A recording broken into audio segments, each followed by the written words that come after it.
அது யார் மேலே தப்புன்னு நினைக்கிறீங்க நீங்கள்? ரெக்கார்டாக எல்லா இடத்துலையும் கேமரா இருக்குது, ஓகேவா? அவரே சொல்கிறாரு, என்னை வந்து பார்க்கவே இல்லை அவன், டாக்டர்கிட்ட கேட்டுட்டு வெளியில் வந்து அந்த அந்த பார்க்க வேண்டாம்னு சொன்னதே ராமதாஸ் அவர்கள் தான். அதை எங்கேயாவது சொல்லியிருக்காரா?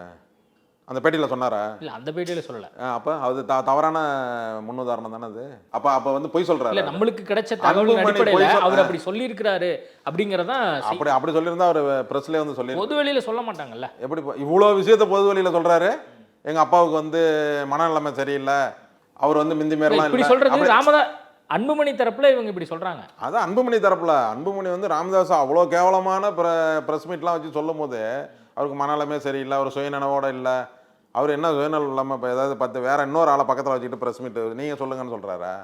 1 to 1 அவரே தானே பேசுகிறாரு. அவரை போய் நீங்கள் இந்த மாதிரி ஒரு கிரிட்டிசைஸ் பண்ணுறீங்களே, நீங்கள் வந்து பேட்டியில் அப்போ அது உண்மையாக இருந்தால் நீங்கள் பேட்டியில் அன்றைக்கி அவர் தான் கிளியராக சொல்கிறார், என்னை வந்து பார்க்கவே இல்லை, எல்லா தலைவர்களும் பார்த்தாங்க. அப்படி இருந்துச்சுன்னா ஒரு ஃபோட்டோ வந்திருக்குமே. இவர் உண்மையிலுமே பார்த்துருந்தா உடனே அது சமூக வலைதளங்களில் ஃபோட்டோ வந்திருக்கும்.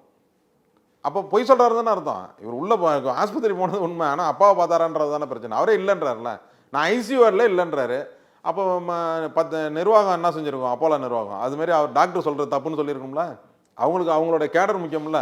பொய்யா ஒரு தகவலை சொன்னார்னா அவர் ஐசியூ வார்டில் தான் இருந்தார், பொய் சொல்கிறாரு அப்படின்னு சொல்லியிருப்பாங்களே. சொல்லலையே, நிர்வாகம் மறுப்பு தெரிவிக்கலையே.